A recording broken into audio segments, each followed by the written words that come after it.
आज जिस हाल में इमरान खान है, वो मैंने सोचता है कि पाकिस्तान की हालिया तारीख में किसी सियासतदान के साथ इतनी जो है ज्यादतियां की गई हैं। लेकिन एक और लीडर था 2018 में तो उसने एक बयान दिया था जो मैं आज दोहराना चाहूंगा। हमारे डॉन के ऊपर वो छपा था। मई 2018 का, डॉक्टर साहब को पता है, नवाज शरीफ साहब ने उस वक्त 2008 में होने वाले बॉम्बे बम जो हमले थे उसकी जो है जिम्मेदारी ऑलमोस्ट हमारी बोझ पे डालते हैं। आज ऐसा ही एक मौका है और इमरान खान की बात दोहराता हूँ कि फौज हमेशा तब मजबूत होती है जब पूरी कौम उसके साथ है। आज मसला ये है कि हमारे साथ, मैंने तो आज भी बात की सुबह कि जी मोदी को कोई ये परेशान होने की जरूरत नहीं है, क्योंकि हम इस वक्त पाकिस्तान में बहुत सख्त मुसीबत, हम इस वक्त तकरीबन यकीन कीजिए आदमी को फौज कह लीजिए या इदारे जो भी जिनको मुल्क की हिफाजत करनी चाहिए, वो इमरान खान को तोड़ने के लिए पिछले 30 साल से मसरूफ है।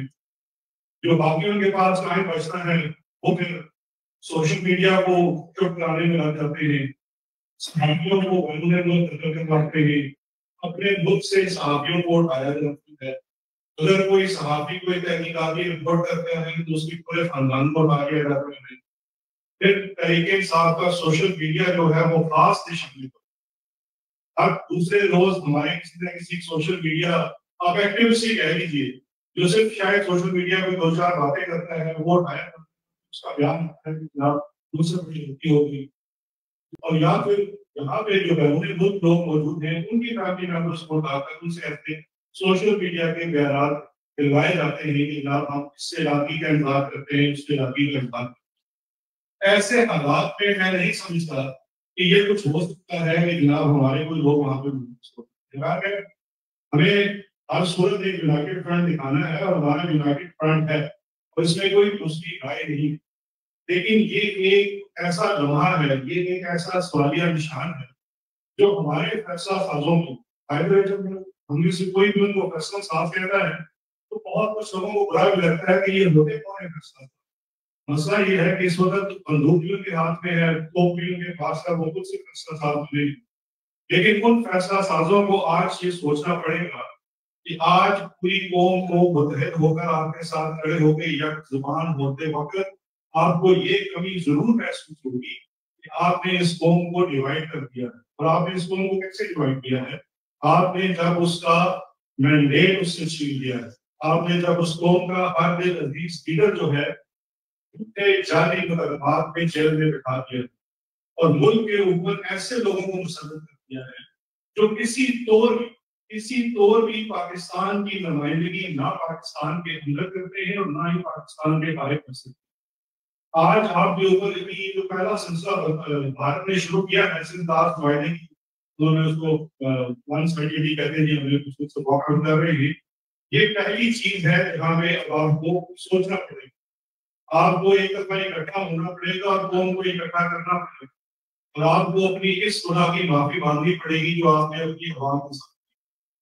अब दूसरी तरफ चलते हैं जनाब की आजादी और इस बार मुझे पता है कि हर और सिर्फ पाकिस्तान से तो कम से कम हाथ जोड़ कर खड़े हो पूछते हैं कि इमरान खान को बाहर क्या डॉक्टर साहब इसके ऊपर जरूर बात करेंगे। लेकिन मेरा उस पर एक अपना नुक्ता नजर है। मैं ये समझता हूँ कि हम लोग खुशकिस्मत हैं कि हमें इमरान खान जैसा लीडर मिला, क्योंकि इससे पहले जितने भी लीडर आए जब उनके लिए मौका रखा गया तो वो जुदा चले गए या उन्होंने राजीनामा कर दिया। इमरान खान जो है वो राजीनामा नहीं कर रहा है और यही वो चीज है जो हकीकी आजादी का नारा है। हकीकी आजादी क्या है? हकीकी आजादी यही है कि उस लीडर ने आपको इस पूरे निजाम से आजाद करना है और उसके लिए वो अपना पर्सनल सैक्रिफाइस पेश करना है।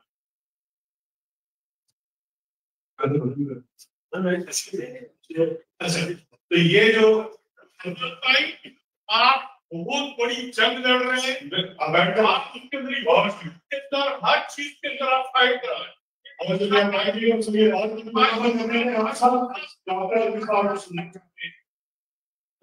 आजादी में मैं ये समझता हूँ हमें इस चीज की तो जल्दी नहीं होनी चाहिए कि इमरान खान साहब कब आएंगे। इस चीज की जरूर होनी चाहिए कि हम अपने नजरिए से ना हटें। आप में से हर कोई अपनी हिम्मत और हौसले के मुताबिक वो जंग लड़ रहा है, अपनी अपनी जगह हम शायद सफर भी कर रहे हैं, कॉन्ट्रीब्यूट भी कर रहे हैं।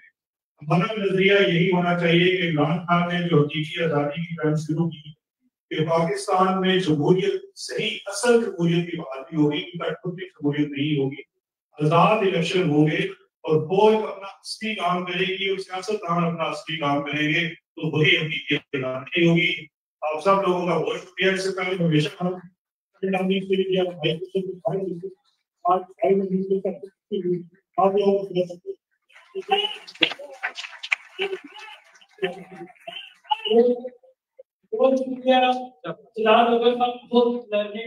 तो इनका वीलॉग देख बहुत सारी चीजें सीख रहा हूँ। तो आखिरी 2 तस्वीरें लगी हैं। अफजल मिशवानी साहब, मैं चाहूंगा कि आप मजबूत तालियां दें। ये वो शेर है जिन्होंने खान साहब के लिए सबसे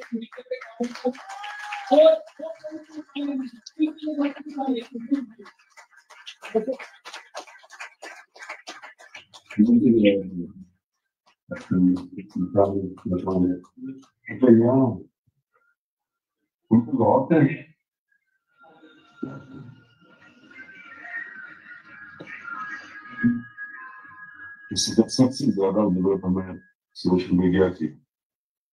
जी आप के चेयरमैन इमरान खान साहब के डी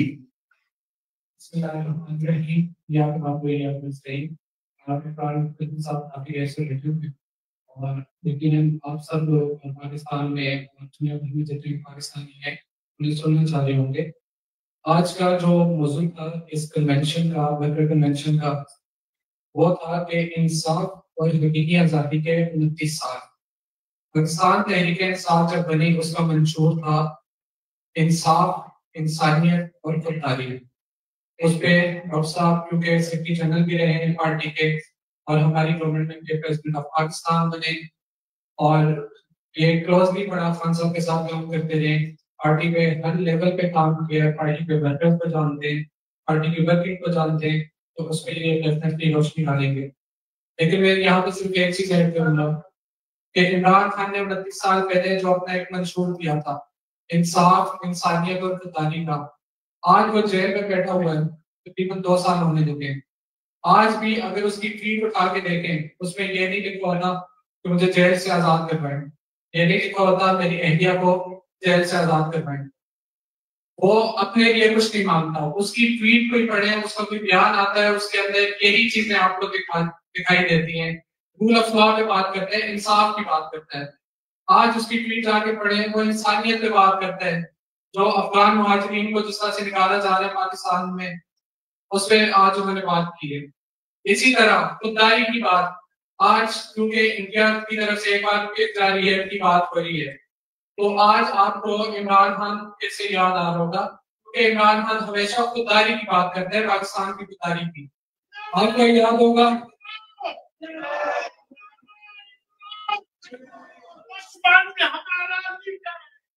आप लोगों को याद होगा कि 26 फरवरी 2019 को जब इंडिया ने पाकिस्तान में हमला करने की कोशिश की थी, बालाकोट में हमारे कुछ दरख्त गिराए थे, तो उसके जवाब में इमरान खान ने लीड ली थी और एक दिन में जवाब दिया था और पाकिस्तान का सर फखर से बुलंद किया था। हर पाकिस्तानी का सर फखर से बुलंद किया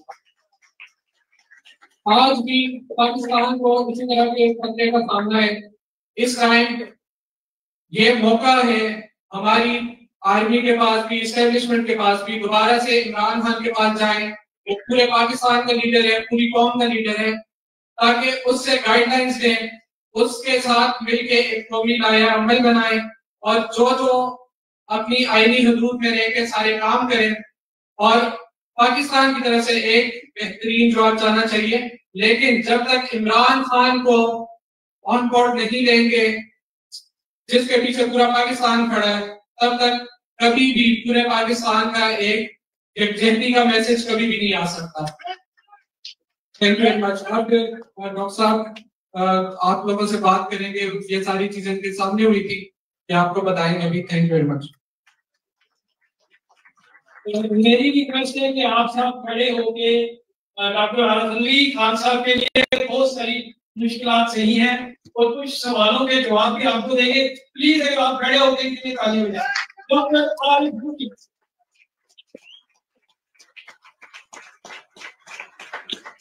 थोड़ा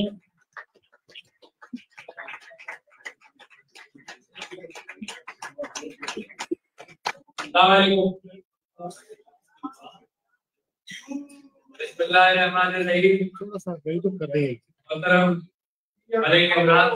प्रेसिडेंट यूके नासिर मीर साहब, मलिक साहब,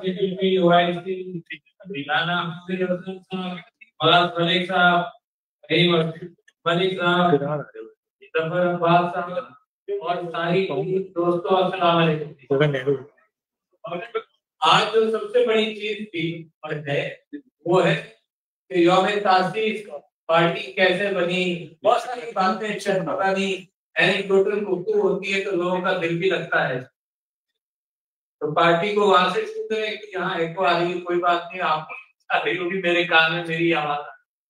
तो वो जब इमरान खान साहब ने नियत की कि सियासत में हिस्सा लेंगे तो सबको बड़ा ताज्जुब हुआ।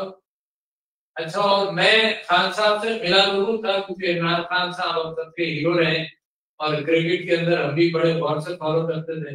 हमारा तो वो हाल है कि क्रिकेट टीम हारती थी ना, फिर भी उम्मीद से टीवी खोलकर देख लेते हैं कि भाई आज शायद ना आए। तो वो उस जमाना, वो फैसिनेशन जो था वो खान साहब के जमाने से था। तो जब अखबार के अंदर एक छोटी सी खबर छपी फ्रंट पेज पर कि इमरान खान साहब शायद सियासत में हिस्सा लें, तो मैंने सोचा, मैं भी बड़ा फ्रस्ट्रेट हो चुका था, बहुत सारे धोखे खा चुका था, जिसमें पहला धोखा मैंने अयूब खान के जमाने में खाया कि यार एक अच्छा आमिर मिल जाएगा तो पाकिस्तान का निजाम बेहतर हो जाएगा। फिर उसी के खिलाफ खड़ा होना पड़ा और गोलियां खाई मैंने खुद भी, अस्पताल में भी पड़ा था। तो और भी धोखे खाए थे, बताऊंगा आपको। तो मैंने कहा, सोचा कि पहले तो ये ख्याल हुआ कि यार क्रिमिनल सियासतदान कैसे, मगर ये सोचा कि जाकर भेज तो जनाब मैं गया इमरान खान साहब से शौकत खाना में मिला और बड़े मजे से उन्होंने एक बात कही जो मुझे पूरा इल्म था कि कह तो थी उन्होंने, मगर उसका अभी उनको अंदाजा नहीं। तो मैंने उनसे पूछा, आप सियासी जमात बनाने जा रहे हैं? हाँ। तो मैंने कहा कि मैं इसीलिए आया था मिलने के लिए। 2-4 मैंने सवाल किए तो उन्होंने कहा आपका नाम हमने कंप्यूटर में डाल दिया। मैंने कहा लो, अब तो वहां से निकलेगा। तो मैं तो अच्छी तरह से वाकिफ था कि कंप्यूटर में क्यों डर गया। अच्छा, लोग कह देते हैं कि भाई हम ये कर रहे हैं, वो कर रहे हैं, तो खान साहब को भी कुछ नहीं कहा, जितने आएंगे कंप्यूटर निकाल देंगे, फिर निकाल देंगे जब जरूरत पड़ेगी। तो उसके बाद जनाब खान साहब के साथ मुलाकात रही और जब वो कराची आए तो उन्होंने मुझे भी नाज़िम हाजी साहब के साथ चुना कि सिंध की सदारत नाज़िम हाजी करेंगे और मैं वाइस प्रेसिडेंट बनूं। और उनकी पहली जो सेंट्रल एग्जीक्यूटिव कमेटी थी, जब से मैं सेंट्रल एग्जीक्यूटिव कमेटी का मेंबर आज तक पहली मीटिंग में होता हूँ।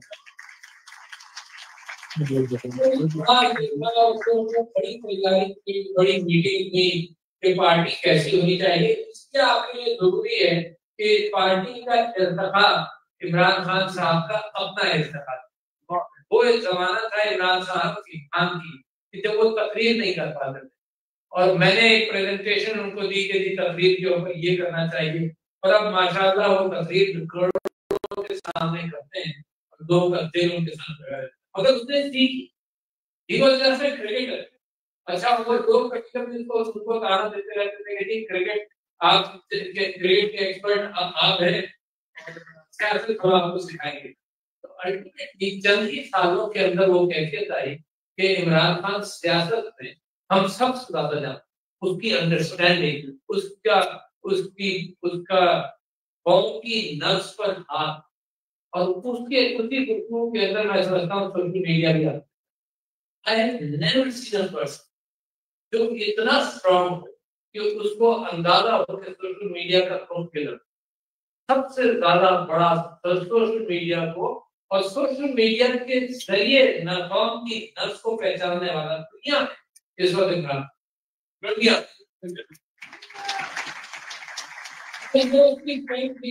तो पहले मैं चंद बातें बता दूं, फिर उसकी स्ट्रेंथ के हवाले से भी सवाल करूंगा और याद दिला देना क्योंकि मैं उसको करते करते भूल ना जाऊं कि मुझसे बाजवा साहब ने ये कहा कि यार खान साहब ये फैसला शाम को हो चुका है और अपनी बीवी की बातों में आकर दूसरे दिन फैसला बदल देते हैं।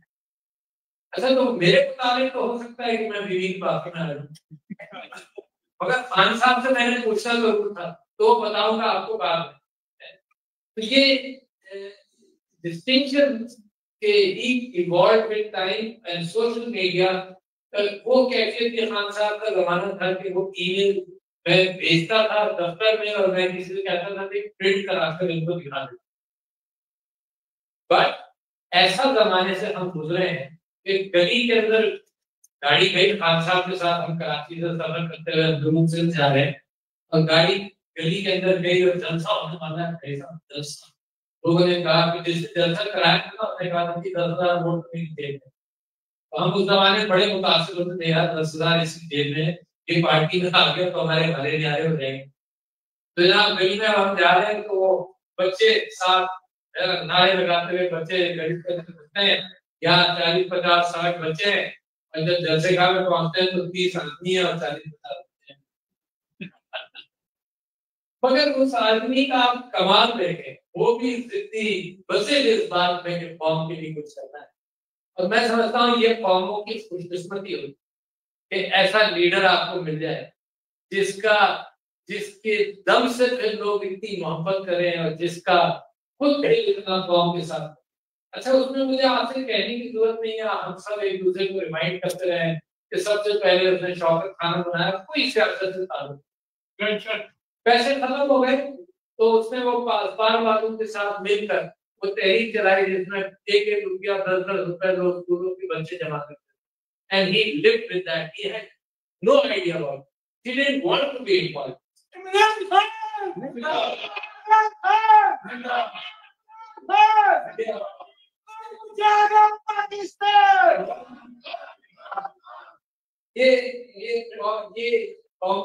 ये पीटीआई की यौम तासीर के हवाले से आपको बताता हूँ कि आपको ये मालूम है कि ये बल्ला भी है। ये जब पहली हमारी मीटिंग हुई कि सिंबल क्या हो तो हमने कहा यार बल्ला रिकॉग्नाइजेबल सिंबल है, इसको ले लें, मगर लोग पीपल प्रिवेल्ड। उस इलेक्शन में 97 के इलेक्शन में जिसमें हमें कोई सीट नहीं मिली, जिसके अंदर खान साहब ने हमें 2 दिन पहले कहा कि भाई कोई सीट नहीं मिलनी, इलेक्शन लड़ना है, हमने खान साहब ने भी डिसाइड किया कि यार लड़ेंगे, कम से कम जाएंगे। हम समझते थे वो एक बड़ा प्रशंसा गाँव था, वेलकम इमरान खान ज्यादा हम ये समझते थे बस रैली हमने निकाल दी, हम इलेक्शन जीत जाएंगे, रैली बड़ी अच्छी कर रही है, गली गली जा रही है। किसी को नहीं मालूम था कि प्रेसिडेंट देखो, किसी को नहीं आता कि वोटर से आपका करो, किसी को नहीं मालूम था कि किस तरह से वोटिंग होती है। ये हमने पहले इलेक्शन में तो सीख गई। पहले इलेक्शन में वेलकम इमरान खान, वेलकम के नारे और हमारे जुलूस और हमारा मजा इस बात में वही कौम के लिए कौम को जगा रहे, तो हम जगाते रहे, कौम सोती रही उस इलेक्शन मगर हिम्मत नहीं आ रही, क्योंकि ये कौम जब जागेगी तो किस तरह से जागेगी मैं आपको बताऊं। तो जनाब पहला इलेक्शन इसी नजर में गुजरा तो बल्ले के बजाय लोगों ने बड़े फलसफी टाइप के लोग थे हमारी सेंट्रल एग्जीक्यूटिव में, उन्होंने कभी दिया ले लो, दिया की बात नहीं है, क्या ले लो, तुमने दिया ले लिया, रिकॉग्नाइज नहीं हुआ। मतलब कभी कभी ये सिंबल्स बड़े इंपॉर्टेंट है। अब 2002 का इलेक्शन आ गया। अच्छा, इस दौरान हमने पार्टी की असल जो बात है वो मैं आपको बताना चाहता हूँ। 4 लफ्ज पर पार्टी का विजन है, यौम ताज़ीम के एतबार से इट इज इम्पोर्टेंट। ये आप इसको लेकर समझे जो समझे, मगर अहमियत इस बात की है कि आप सब लोग पाकिस्तान के लिए कोशिश है। बहुत सारे पाकिस्तानियों को मैं समझता हूँ कि वो पाकिस्तान की तरक्की चाहता है। सारे पाकिस्तानी जिसमें इस बात का इम्कान है कि इख्तिलाफ राय भी हो।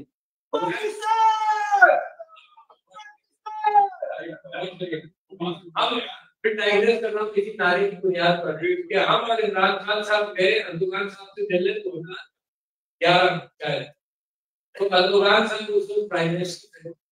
वो कहने लगे कि स्टडी कि हमारी पार्टी कैसे चल रही है, तो उन्होंने हमारी जलसे से देखा होंगे। तो अर्दोगान साहब ने पूछा कि there is a bomb outside and there is a meeting going on the stage also simultaneously.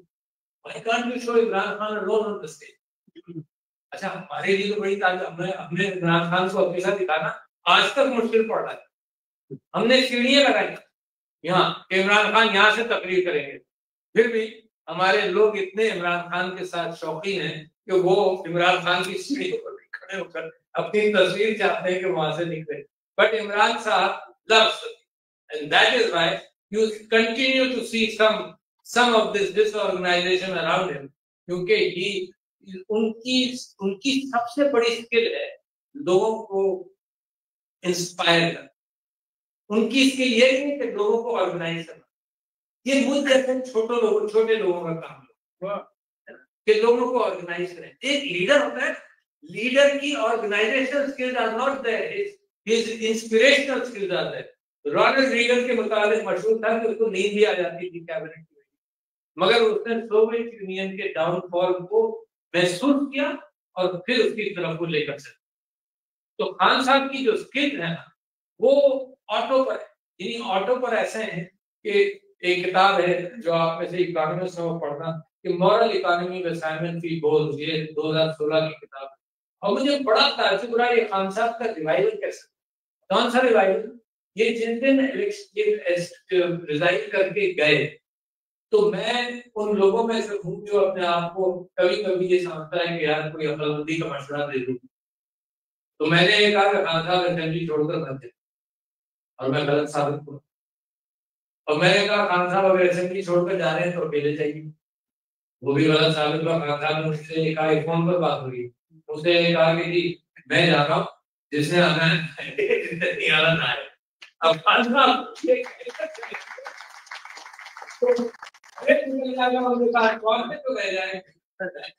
तो उस दिन, उससे 2 महीने पहले से मुझे जो एक पंजाब के गवर्नर थे जो पार्टी छोड़कर चले गए, उन्होंने मुझसे कहा कि जी हमारा टिकट लेने वाला कोई। अच्छा, फिर कोई और मुझे आकर यही कहानी सुनाई थी, टिकट लेने वाला कोई। अच्छा, at that stage you see there no leader मैंने पाकिस्तान में नहीं देखा जो इस तरह से अपनी नोटबुक उठाकर, कमाल है।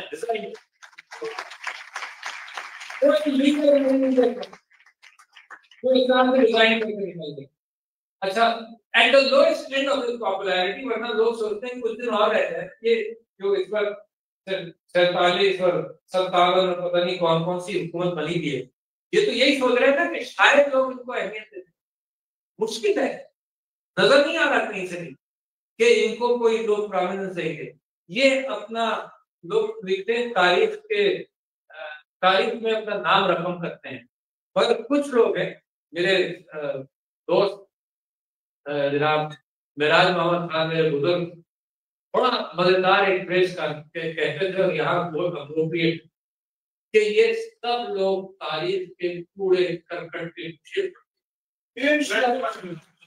जो ये उम्मीद लगाए हुए हैं कि ये गद्दारी कर कौम के साथ, लोगों की इमोशंस के साथ खेलता, लोगों के साथ दुश्मनियां निकाल, लोगों को सदुपयोग कर। और यहाँ अगर कोई शख्स भी ये महसूस करता है कि है सिंपैथी, तो वो अपने आप को उनके जूतों में रखे, तसव्वुर करे कि उसके घर वालों के साथ क्या आशा, तो उसके अकल की ये खले खुल जाएगी।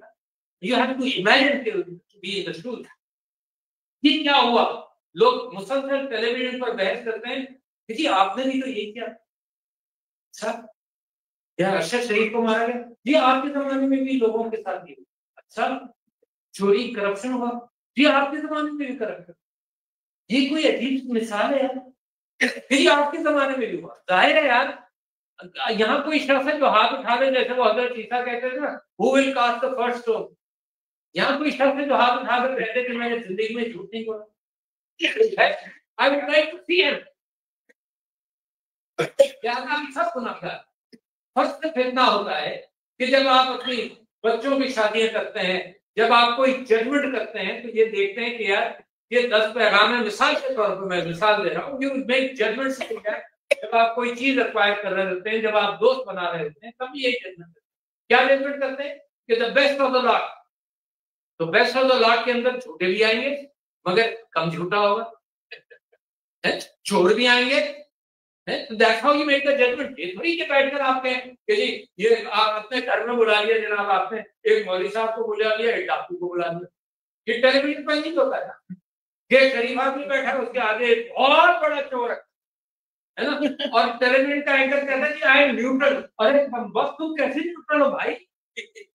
डाकू है, एक डाकू बैठा हुआ है मेरे घर के अंदर, तुम शो कर रहे हो, मेरे घर के अंदर वो तस्वीर आ रही है कि एक डाकू है और एक शरीफ आदमी और टेलीविजन का आदमी कह रहा है हम न्यूट्रल है। अरे साथ न्यूट्रल यार, ये न्यूट्रलिटी किसी वजह से मैंने तो टीवी देखना बंद कर दिया।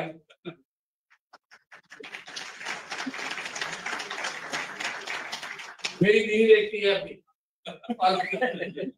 और फिर हम दोनों एक ही कमरे में बैठकर देख रहे होते हैं, और फिर मैं किताब पढ़ रहा होता हूँ, फिर ऊपर देखकर कहता हूँ कि यार किस गधे की बात तुम सुन रही है। तो जनाब अली ये तो बात मेरी समझ में नहीं आई, और इस वजह से मैंने टीवी में से दिल उठ गया, इस वजह से उठ गया कि मैंने ऑल आर इक्वल। और मैंने तो ये इमेजिन किया ना कि मैं अपने घर में बुलाऊं किसी अच्छे शरीफ आदमी को और महल्ले के डाकू, और बच्चों के सामने बैठ जाऊं neutral. Will I do it? I will never do it. Absolutely not. And how come? ये जो अमानत है टेलीविजन, जो अमानत थी, इसका तो बेड़ा गर्क हो गया ना लोगों ने देखकर। अगर ये इमरान खान का बिलवास्ता नाम ना दे तो ये बंद हो जाए, इनको अगर सरकार पैसे ना दे तो ये बंद हो जाए। ये जिनका एग्जिस्टेंस तो अब फिर इस बात पर है कि जी वो पाकिस्तान तहरीक इंसाफ के बानी कह रहे हैं। अच्छा ना उसकी तस्वीर दिखा सकते, मगर सारे दिन उसका डिस्कशन अगर ना करें तो एक दैट इज। तो ये जो क्या कहते हैं लीजेंड मीडिया, ट्रेडिशनल मीडिया, ये तो खत्म हो गया। I not wanting. So what remains is social. ये जो आप लोग, बहुत सारे लोग यहाँ रहते हैं जो लॉबिंग करते हैं और लोगों तक बात पहुंचाते हैं, ये मीडियम अब आ गया है ना। इसका तरीका इस्तेमाल ये नहीं है कि जिसकी बात से आप डिसएग्री करें उसके घर ऐसे क्यों भेजें, उसको पकड़कर थाने ले आए और उसका उल्लू सीधा करें, क्योंकि असल में उल्लू सीधा करने वाले लोग जो है वो खुद ही उल्लू बने गए अपनी ही तासुबात के, अपनी ही बायस के। और मीडिया का बाप अजहर मशवानी है।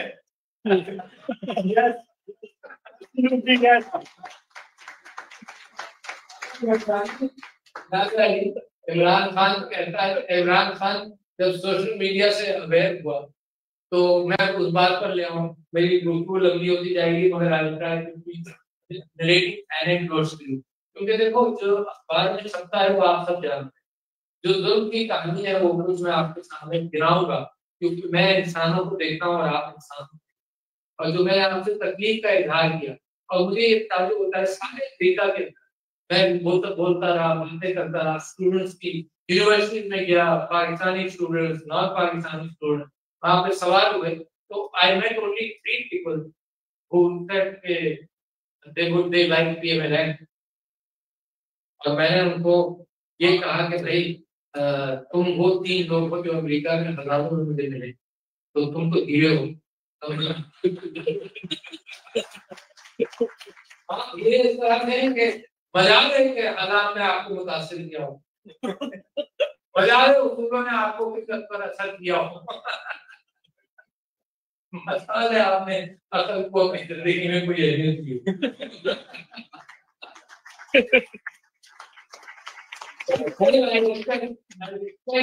उसूलों की वजह से किसी जमात के साथ, जो वेस्टिंग इंटरेस्ट की वजह से जमात के साथ है, उनके लिए मेरा केस हो नहीं सकता कि जो मेरे मुल्क को कुर्बान करते हैं अपनी जेब की खातिर।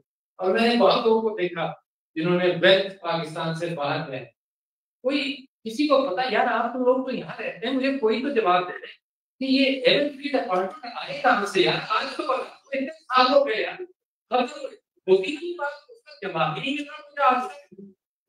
किसी को मालूम है तो बता दें। I will close my case. कतरी खात से क्या चलो गलत निकाला, मैं ये भी मान लेता हूँ क्यों गलत निकाला, भाई सबूत नहीं था, कौन सबूत देता है, कौन रंगे हाथ में पकड़ा गया, मगर पकड़ा गया फ्रॉड भी था, उसने भी पकड़वाया, मगर फिर भी यार कहीं तो शर्म और हया की बात, कहीं तो निकाल दो ना कि भाई यहाँ से आए, यहाँ से आए थे, अच्छी करता है भाई कहाँ से आए, वो जनाब कतर से भी आए और ये सबूत है क्या स्पीकर साहब, क्या तो डायलॉग था स्पीकर साहब, ये है वो जराए यहाँ से वो अच्छा चलो। फिर मैं आपसे ये कह रहा हूँ कि इमरान खान का ये जो स्ट्रगल रहा तो उसके अंदर वापस आ जाओ एक बात पर कि वो बाजवा साहब ने जो पूछा ना कि इमरान खान साहब क्या बुशरा बीवी की मदद से फैसले करते हैं, तो मैं समीना भी इमरान खान साहब से मिलने गए जब वो उनको बोली और उनकी वो टांग उन्होंने रखी हुई थी कुर्सी के ऊपर और 1-1.5 घंटा उन्होंने किसी को आने नहीं दिया और यही बात करते रहे। मैंने खान साहब से कहा कि आप नेगोशिएशन के लिए भेजते हैं, मुझे अकेला भेजते हैं, कुछ और लोगों को साथ भेज दिया। मैं टीम के साथ सोचता हूँ, ये 4-5 जनरल बैठे होते हैं और मैं अकेला बैठा होता हूँ, तो 4-5 के ख्यालात का मैं अकेला मुकाबला करूँ डिफिकल्ट में मैं तुम अकेले जाओ, पता नहीं किस वजह से। तो मैंने और समीना ने हमसे पूछा कि जी ये जो सवाल है बाजवा साहब का कि फैसला सुबह बदल जाता है, दैट इज व्हाई मटवानी साहब आपका आप आते हैं। खान साहब ने कहा कि डॉक्टर साहब कैसे हो सकता है कि मैं सरकारी फैसलों के अंदर ये तब्दील कर दूं, क्योंकि गुलशन बीबी ने कहा गुलशन बीबी का good life partner, I am very happy. बड़ी बात, मतलब ये अल्लाह का एहसान है इमरान खान के ऊपर कि उनको ऐसी आइडिया मिली है जिसके साथ वो मुतमईन है, जो पर्देदार है, अपने कल्चर के एतबार से अपने मजहब के एतबार से सही रास्ते पर रहती है। तो ये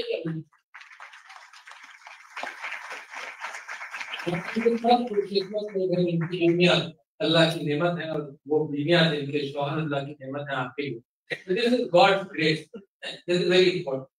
तो खान साहब ने कहा कि भाई मैंने उनसे कहा कि सर ये तो आपने बात सही की खान साहब, ये जैसे खान साहब की बात की थी डॉक्टर साहब कि अगर आप बीवी से पूछेंगे कि रूट कैनाल इस मरीज का करना है नहीं करना तो आप कैसे सोचते हैं कि मैं अपनी बीवी से पूछूंगा कि ये सियासी फैसला करना है नहीं करना। तो मैंने पूछा तो he said a very nice explanation and I trust him, क्योंकि देखो मैंने खान साहब को झूठ बोलते नहीं, झूठ नहीं,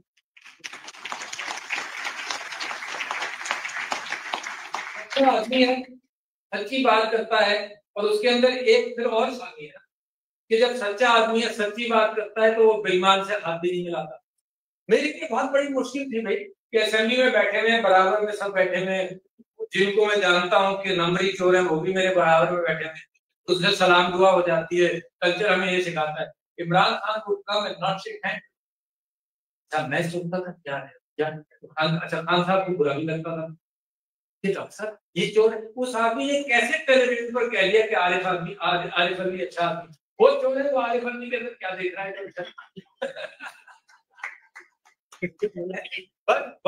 वन मिनिस्टर कहीं उसने कह दिया कि आरिफ अली अच्छा आदमी, तो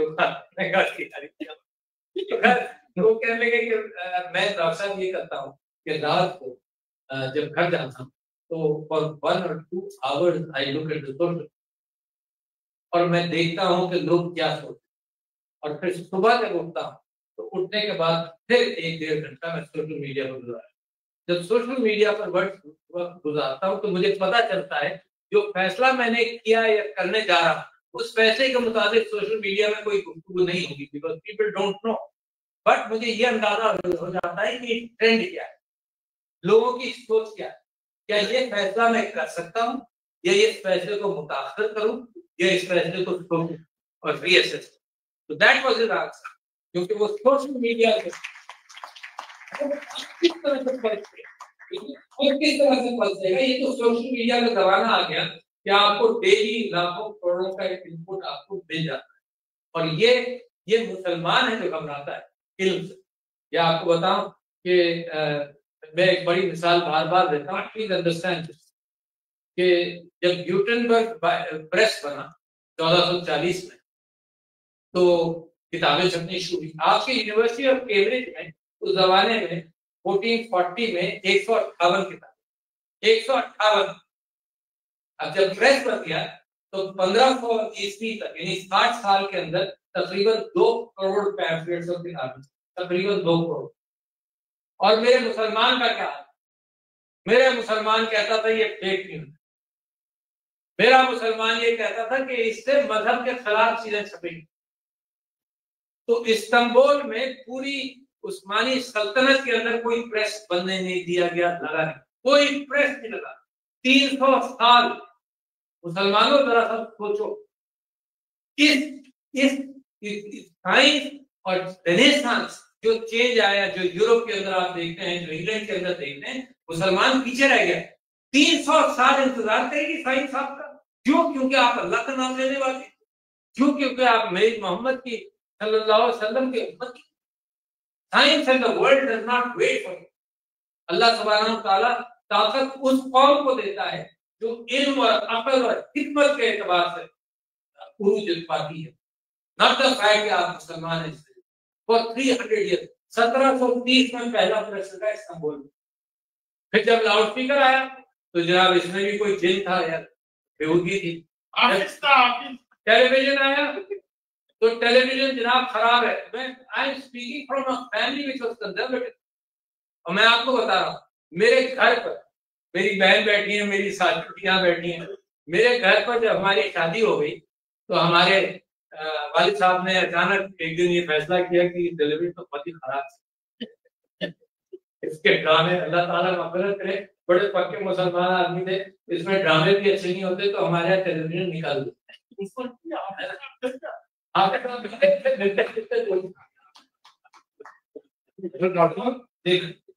देखिए मैं आपका जवाब बाद में दूंगा, प्लीज, है ना। तो मैंने तो जनाब टेलीविजन हमारे घर में नहीं रहा। अच्छा, हम और हमारी बीवी, आप जैसे लोग, हमने चुपके से एक टेलीविजन अपने कमरे में रख दिया जिसकी आवाज को हम बड़ी पसंद। अच्छा, जब ज़ियाउल हक ने भुट्टो साहब को उतार दिया तो हमारे वालिद साहब तक खबर पहुंची कि भाई ज़ियाउल हक आज तकरीर करेंगे 8 बजे। तो बेचारे कमरे के बाहर आए, टहलते रहे परेशान। फिर कहने लगे कि बेटा आज टीवी होता ना तो उसकी तकरीर सुन। दोपहर का अम्बाजी आप इजाजत दे तो टेलीविजन कमरे में है, ले आओ बाहर।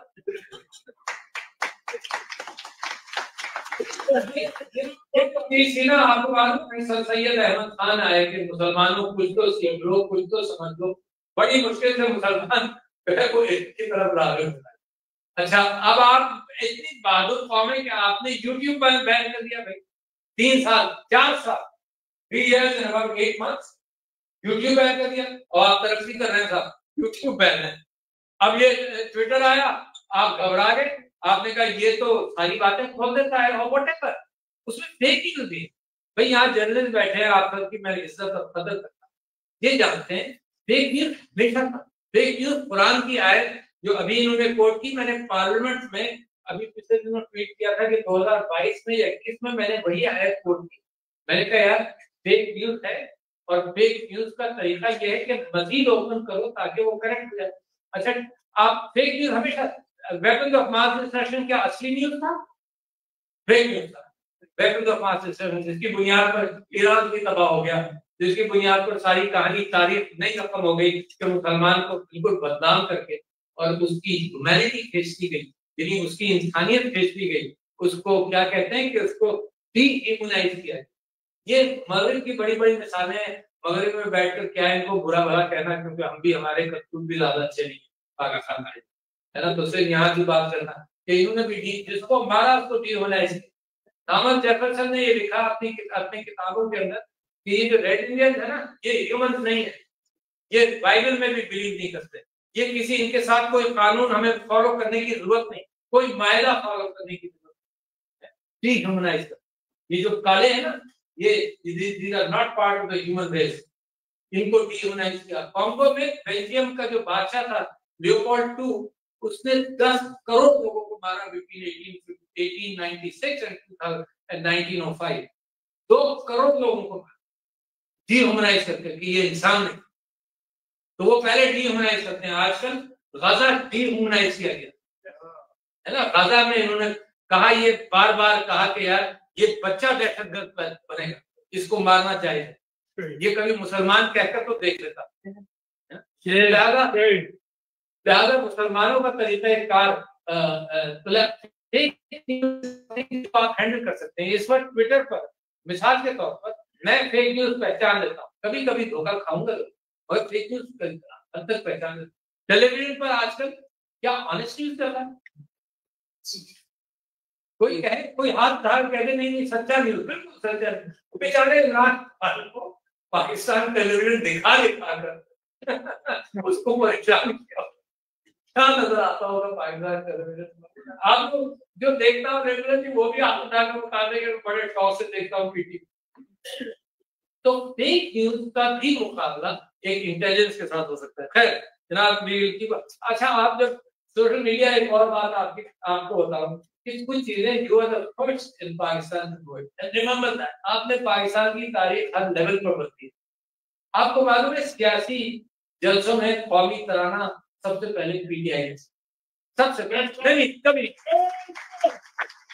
कभी नहीं होता। और कराची के अंदर खालिद अहमद साहब को हमने बिठा दिया और उसके बाद कौमी तराना कराची के जलसे में।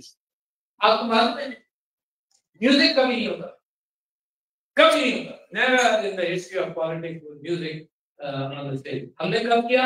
जब नेटो का हमने प्रोटेस्ट किया पेशावर, तो 2 दिन का प्रोटेस्ट नहीं था कि 2 दिन कैसे गुजरेंगे। तकरीरें, हम 10-10 मिनट की तकरीरें करने वाले लोग, हमारे मेराज मोहम्मद खान साहब जनाब लंबी तकरीर कर देते थे, मगर वो भी 2-3 घंटे से ज्यादा नहीं करती। एक जमाना जब हम सुनते थे पाकिस्तान जब बना, पाकिस्तान बनने के दौरान अल्लामा इनायतुल्लाह मुश्ताकी और बहुत सारे लोग 10-10 घंटे 8-9 घंटे तकरीर करते थे। हमारे तो कोई नहीं था, तो हमने क्या किया, हमने कहा 2 दिन का प्रोटेस्ट है, म्यूजिक है, कौमी तराने हैं। पहली मरतबा पाकिस्तान की तारीख में सियासी स्टेज पर म्यूजिक पीटीआई, पहली मरतबा जनाब आपके जलसों में औरतें आनी शुरू हुई। तो उन्होंने इल्जाम लगाए, देखे ना बेशर्मी की इंतहा। तो पहले तो एक साल ये कहते रहे कि म्यूजिक कैसी बुरी चीज है, फिर खुद ही म्यूजिक लेकर आ गए स्टेज पे, फिर औरतों को बुरा भला कहते रहे। मगर मैं आपको जो खुशखबरी है वो भी सुनाना चाहता हूँ। तो और जब औरत पर बात आई तो मैं आपको एक बात बताऊं फ्यूचर की। क्या अपनी बात, सब पूछते हैं कि जी इमरान खान कब रहा? अच्छा, मैं सोचता हूँ कि या तो मेरे साथ कोई नजीब नहीं जो बताए कि इमरान खान कब रहा। अल्लाह पर भरोसा, क्योंकि आपने जितनी कोशिश करी क्यों बहुत ज्यादा लेने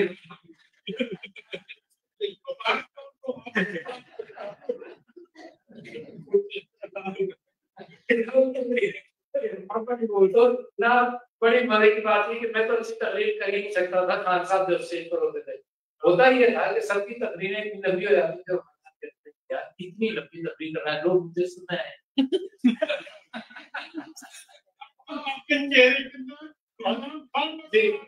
और फिर सेक्रेटरी जनरल की तकरीर आखिरी में होती थी, तो सेक्रेटरी जनरल जब आता था ना तो टाइम इतना स्क्वीज हो चुका था, कान में इतनी मरतबा खान साहब कह चुके थे यार वो तकरीर छुट्टी करे कि मैं 2 मिनट के अंदर जहां सलाम अलैकुम और वालेकुम सलाम बोलता था मैं देती हूँ।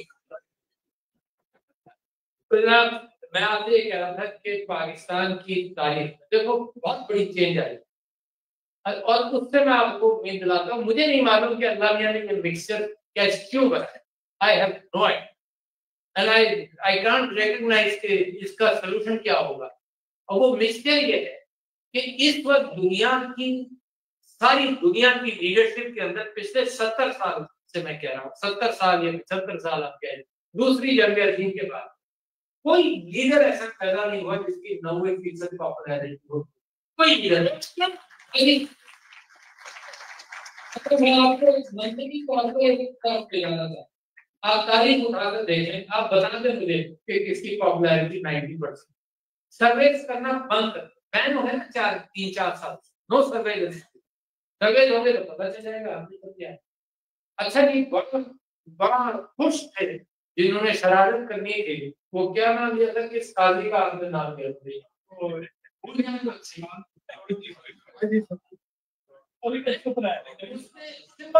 वापस ले लिया। जबकि यहाँ आप क्या यार, इंग्लैंड में तकरीर करके गया था कि सिंबल ऐसा होता है और सिंबल वैसा होता है और पाकिस्तान के लिए बड़ा जरूरी है। इंग्लैंड में तकरीर की, अच्छा वहां जाकर सिंबल वापस ले लिया, बड़े खुश थे। तो मैं भी घबराया हूँ, मैंने खान साहब को पैगाम भिजवाया, मैं कहा खान साहब ये अगर इलेक्शन सिंबल भी ले लिया, अब तो हम मारेंगे।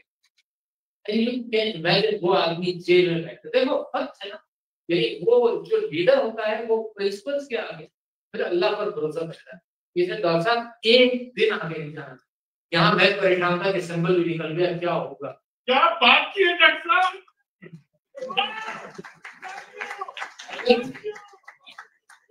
लाभ है वो हमारा जो जेल में बैठा है यार।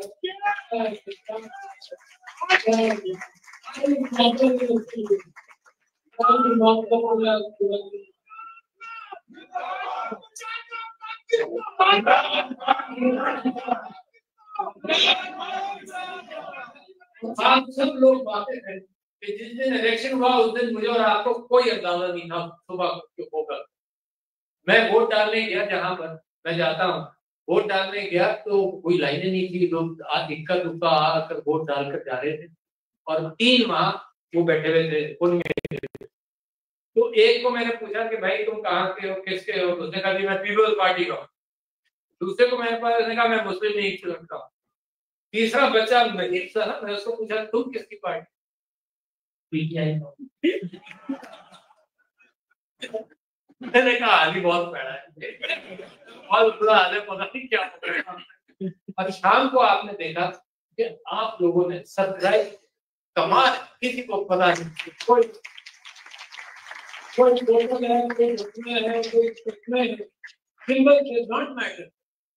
सोशल मीडिया बंद है और आपने वर्ड ऑफ माउथ से बच्चों ने अपने बुजुर्गों के हाथों पर नक्शे बनाए कि जी ये सिंबल है, भूलना मत। That's what happened and the country came. तो ये जो नेमत है, मैं वाकई आप लोगों से कहता हूँ कि 91 ये अल्लाह का एहसान है। और क्यों है ये बिल्कुल एक अलग गुफ्तगू है। I have a full theory, क्योंकि मैं समझने की कोशिश करता हूँ, मेरी अपनी अकल कम है, किताबें पढ़ कर मैं दूसरों की अकल से इस्तेफादा करता हूँ।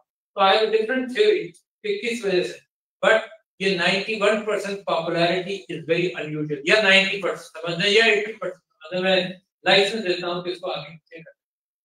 अल्लाह ने ये नेमत दी है, बहुत सारे नबियों को दी, यानी अल्लाह ताला के प्रॉफिट से कोई मुकाबला नहीं,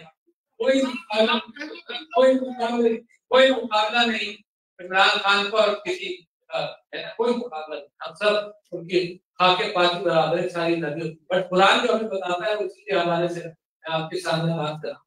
There are prophets जो सिर्फ 12 डिसाइपल्स के prophets हैं। There are prophets जिनकी बीवी भी उनके साथ नहीं, and there are prophets जिनको अल्लाह ताला ने हुकूमत दी, किंगडम दी, हज़रत सुलेमान किंगडम। और there is the biggest prophet हुज़ूर अकरम सल्लल्लाहु अलैहि वसल्लम कि जिनको इतनी बड़ी उम्मत थी कि जब वो आखिरी खुतबे के अंदर वो औरतों को आजाद कर रहे थे और कर्ज कहते थे, कर्ज जरूर वापस करो। आपको मालूम है, यानी ये माफ करवाने वाले आपकी पाकिस्तान के अंदर जितनी एलीट है, इतने सारे कर्ज माफ कराए। मेरे नबी ने कहा कर्ज नहीं माफ करो, कर्ज वापस करो, बिकॉज ही थॉट कि the society depends on movement of money. उन्होंने कहा कर्ज नहीं वापस है, और उन्होंने कत्ल माफ किए, दरगुजर किया है, अपने कबीले के सारे कत्ल माफ किए। और द हैप्पीएस्ट मैन, 1 लाख आदमी उस आखिरी खुतबे के अंदर मौजूद था। Happiest that day, imagine profits happiness. तो वो उम्मत बनी, उसके अंदर फिर बहुत सारे बड़े बड़े लोग आए। उसी तसल्सल के अंदर इमरान खान उसी उम्मत का एक सिपाही है, एक खाकी है उसी उम्मत का, जिसकी फॉलोइंग अल्लाह ने इतनी बड़ी, नॉट विदाउट रीजन। लिहाजा मैं चाहता हूँ आप रीजन को। और दूसरी बात, दूसरी स्टेप, ये 90% कुछ ना कुछ तो प्लान है अल्लाह सुब्हानहू व तआला, उसका कुछ ना कुछ प्लान है जो मुझे और आपको नजर नहीं। कभी कभी आपने यमन के ट्यूनीशिया के अंदर देखा था, वो एक आदमी ने अपने आप को आग लगाई और दुनिया बदल गई। आपने ये भी देखा कि बांग्लादेश के अंदर वो जीदार, वो जानदार, वो बहादुर जिसने अपने हाथ यूं करके गोली खाई, अब बांग्लादेश बदल गया। तो अल्लाह अपनी मशीयत के अंदर कुछ उसकी टाइमिंग हुई जिससे मैं वाकिफ। मगर दूसरी बड़ी चीज भी आपको बताऊं इसके अंदर, इस मिक्सचर के अंदर, this mixture is a changing society. जो कुछ मर्जी जुल्म हो जाए, मैं और आप जिंदा रहे ना रहे, the society Pakistan has change. और किस दुनिया के अंदर ये पाकिस्तान की खबर आ रही है? ये उस दुनिया के अंदर खबर आ रही है जहां नथिंग इन इंटरनेशनल ताल्लुकात works on ethics and morality. हर चीज वेस्टेड इंटरेस्ट, हर चीज वेस्टेड इंटरेस्ट, सारे ताल्लुकात इंटरनेशनल वेस्टेड इंटरेस्ट। और कहा वो इस्लाम का पैगाम एथिक्स और मोरालिटी का, काफिरों के साथ भी सलूक, नॉन मुस्लिम्स के साथ भी सलूक और मुसलमानों के साथ भी सलूक। तो दुनिया को जिस चीज की जरूरत है, मैं तो वो इर्तिका देख रहा हूं। दुनिया को इस वक्त जरूरत है, फलस्तीन देख लो, मुसलमानों की दुनिया तो तहस नहस थी, बस दूसरी दुनिया भी देख लो, अफ्रीका तहस नहस, दूसरी दुनिया देख लो, लैटिन अमेरिका तहस नहस, आप तीसरी दुनिया देख लीजिए कि सारा फारिस, कंबोडिया, लाओस, ऐसा ऐसा खत्म किया गया, वो भी आप दुनिया देख रहे। और आप ये ध्यान में रखें कि पाकिस्तान जब रिवाइव करेगा तो क्यों रिवाइव करेगा, ये भी आप देखनी चाहिए। क्यों? आपको मिसाल देता हूं, वियतनाम बिल्कुल तबाह हो, वियतनाम की ग्रीनरी तबाह हो गई, नेपाल गिरा गिरा कर लोगों को मार, Vietnam was totally destroyed in 1973। कुछ नहीं था, कोई सड़कें नहीं थी, कोई इंफ्रास्ट्रक्चर। आज उसकी इकोनॉमी जो है वो पाकिस्तान से 10 गुना ज्यादा है। I am running out of time. तो खैर, तो मैं आपसे ये कह रहा हूँ कि पाकिस्तान अचानक चेंज होगा, मगर उससे बड़ी चीज जो मैं आपको दिखा रहा था उम्मीद के हवाले से, वो ये था कि जिस तरह से औरतें निकली हैं उन्होंने सैक्रिफाइस किया। Never in the history of Pakistan, never in the history of Pakistan इतनी हीरोज बनी, never in the history of Pakistan. जिस घर में जाए, मैं वाकया सुनाता हूँ यास्मीन राशिद का कि मैंने खान साहब से कहा, मैं प्रेसिडेंसी के बाद जब मिला उनसे तो मैंने ये कहा कि मैं वर्कर्स के साथ मिलूंगा, जिस जिस घर के अंदर जो भी हुआ उसको सुनूंगा भी, जो वर्कर जेल में है उनके फैमिली से मिलूंगा, जो निकल आए हैं उनसे मिलूंगा। तो लाहौर में मैं एक जगह गया, गली में एक छोटे से मकान, तो वहाँ 2 क्रिश्चियन पीटीआई वर्कर्स क्रिश्चियन, तो मैंने उनसे पूछा कि तुम्हारा क्या करते हो? तो उन्होंने कहा हम झाड़ू देते हैं लाहौर म्युनिसिपल कॉर्पोरेशन के एम्प्लॉइज से। तो मैंने कहा क्या हुआ, क्या 3 महीने हम जेल में, फिर क्या हुआ? तो मैंने कहा नौकरी से तो निकाल दिए। तो मैंने कहा तुम्हारे राशन का क्या होगा? मैं परेशान दिल रह गया मेरा कि बेचारे 3 महीने जेल से बाहर आए और राशन का क्या होगा? तो कह लगे सर डॉक्टर यास्मीन राशिद के अंदर राशन आ सकता है।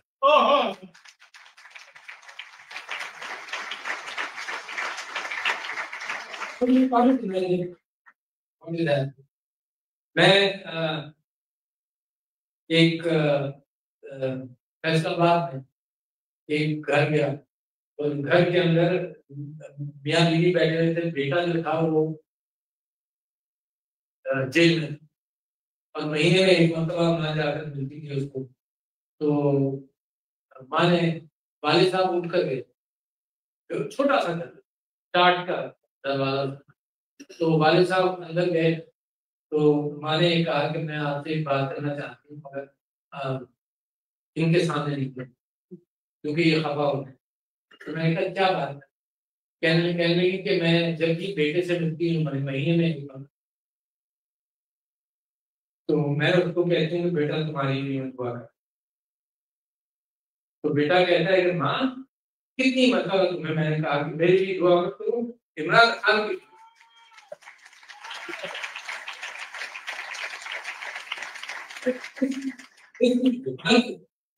एक जगह गया तो जनाब वो औरत थी बड़ी, कहने की कि 6 महीने से मेरा शौहर जो है वो आर्मी के जेल में। तो मैंने कहा तुमने, और मैं बहुत परेशान आ रहा हूँ, कुछ नहीं है मेरे पास। मैं कहा तुमने अब क्यों बताया, तुमने पहले क्यों नहीं बताया?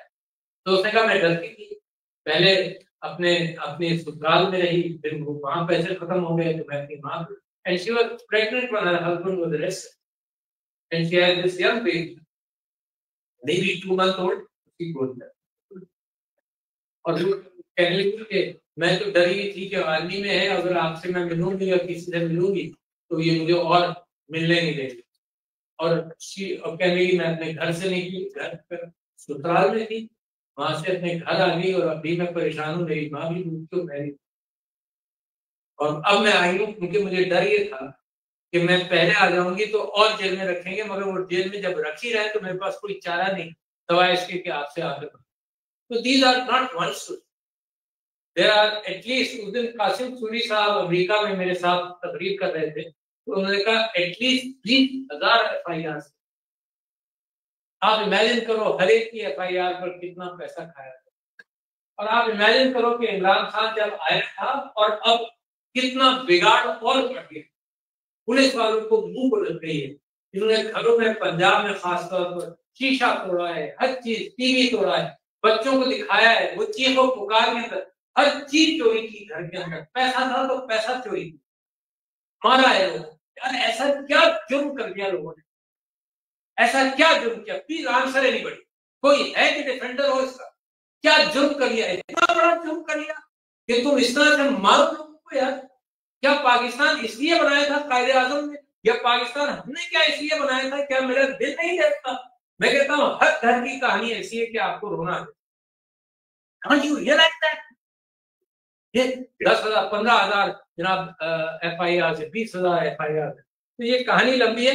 बट ये जो कॉम्बिनेशन है कि 91% पीपल एक लीडर को पसंद करते हैं और औरतें भी करते हैं, ये अल्लाह का एक प्लान है। तो मैं इससे आगे जा रहा हूँ। मुमकिन है इमरान खान की किस्मत मुमकिन है ना हो, क्योंकि अल्लाह ताला की कायनात तो बहुत बड़ी है, मगर जो इर्तिका है और जो रेनेसांस है मुसलमानों का, may rise from this place, they may rise from Pakistan, the happening in Pakistan, क्योंकि जो कॉन्शियसनेस आपके मुल्क के अंदर है वो दुनिया में कहीं नहीं। तो लिहाजा मैं अपने बात को खत्म करता हूँ। तो the entire यौम तासीस, रिमेंबर, it was decided कि पाकिस्तान should be चार modern Islamic welfare state. Modern से मतलब ये कि जो दिल के साथ खुला और रब्बिश राही सदरी, हजरत मूसा की दुआ नहीं है कि अल्लाह मेरा सीना खोले। इस्लामिक रियासत मदीना, जिसके मुतालिक नया लेवल शुरू हुआ है, मैं नहीं पढ़ना चाहता, मैं आलिम आदमी नहीं। रियासत मदीना, द विजन ऑफ मेरे नबी सल्लल्लाहु अलैहि वसल्लम और अल्लाह का जो कलाम है, रियासत मदीना। इस्लामिक वेलफेयर हजरत उमर का और उस खुलाफाए राशिदीन का वेलफेयर का निजाम है। और स्टेट वो डिग्निटी जो साइफर ने चैलेंज, वो डिग्निटी इमरान खान ने जब दिलाया तो कौम को होश आया कि जी हमारी डिग्निटी क्या है, हमारे किस तरह से। और मैं जो बाहर निकला हूँ, दो चीजें बड़ी अहम है आपसे जिक्र करूँ। मैं जो बाहर निकला हूँ, मैंने बार बार लोगों को ये कहा कि मैं पाकिस्तान की तरफ से सिर्फ पाकिस्तान का हाल बताने निकला हूँ, सिर्फ ह्यूमन राइट्स की वायलेशन के लिए बाहर, सिर्फ मीडिया की सप्रेशन के लिए बाहर निकला हूँ। मैं किसी मुल्क से कुछ मांगने नहीं निकला। It is below the dignity of your president, जिसको आपने वो किसी मुल्क मैंने कहीं कुछ नहीं कहा। मैंने जो विल्सन का भी बिल आया, मैंने कहा तुम्हारा इससे ताल्लुक हमारा नहीं, ये हमारी डिग्निटी के नीचे है कि तुम कोई हम ऐसी बात। तो लिहाजा मैं तो सिर्फ दुनिया को उजागर करने आया हूँ। और मैं आज भी ये कहता हूँ कि मैं कम से कम पाकिस्तान से, आप जो अपनी हुकूमत के साथ मांगे, जो कुछ करें, मैं पाकिस्तान से, मैं किसी से कुछ मांगने नहीं आया हूँ, सिर्फ ये कहने आया हूँ कि डोंट इंटरफेयर विद पाकिस्तान। ये तो कह सकता हूँ मैं। What are you asking? I'm asking stop interfering in my country. Let us live on our own. Let us recover our democratic tradition. Let us go back to what Qaid Azam wanted to be, or Allama Iqbal wanted to be, or रियासत Medina वो हमसे आते। और एक बात आखिर में कि हालात इतने खराब हैं कि I have always said it, I am still saying it again. डंके की चोट पर मैं इमरान खान की बात कर रहा हूँ। क्या बात कर रहा हूँ कि देखो अब भी वक्त है कि बातचीत के जरिए मामला हल। जो मेरा घर उसके अंदर, बलूचिस्तान के अंदर जब हालात खराब हो, तो ये तो बड़ी आसानी से कोई कह सकता है कि जी लड़कर रेवोल्यूशन लाइए, मगर मुझे पता नहीं कि इंटरनेशनल स्पेस में क्या कहती है, बलूचिस्तान किस तरफ निकल जाए। तो मेरा घर हो तो दर्द तो मुझको होगा ना, दर्द तो इमरान खान को होगा। इमरान खान क्यों लोगों को बाहर नहीं निकालना? क्या आप ये नहीं महसूस करते कि 12 से ज्यादा लोग जो शहीद हुए उनका गम वो कैरी कर रहा होगा? That's why he's not taking it to the ground. और मैं भी समझता हूँ कि this is still time, there is still time. अब इंडिया ने जो हरकत की है, दोबारा इल्जाम लगाया, तो मैं वसूख के साथ और आपको मुझे इतनी खुशी हुई जब यहाँ जिक्र हुआ इस बात का कि अगर हिंदुस्तान की कोई नजर भी उठेगी तो हम उसकी आंख निकाल देंगे। Pakistan nobody can take his togetherness away from Pakistan despite कि हमारे ऊपर जुल्म जो कुछ भी। तो लेडीज एंड जेंटलमैन, याद रखिए आप वापस आ रहे हैं, याद रखिए एक बड़ी चेंज है। Thank you. याद रखिए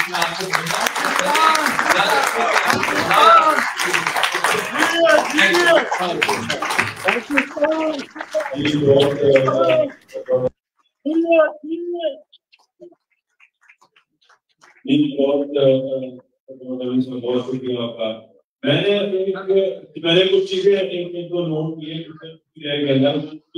इम्पोर्टेंट चीज जब आपने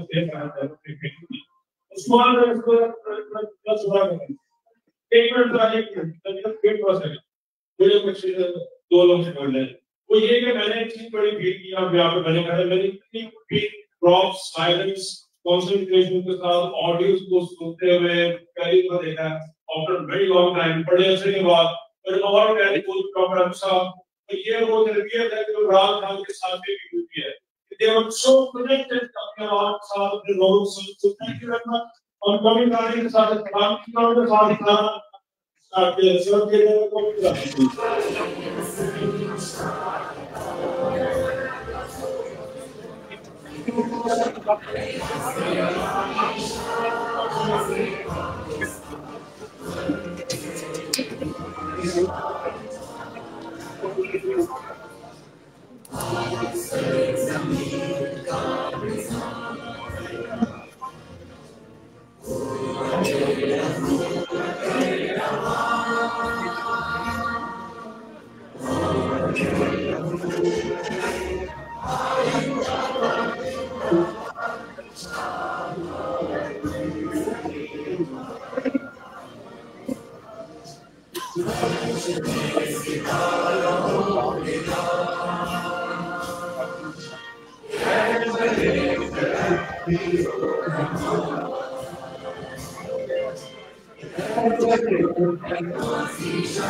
पाकिस्तान जिंदाबाद, पाकिस्तान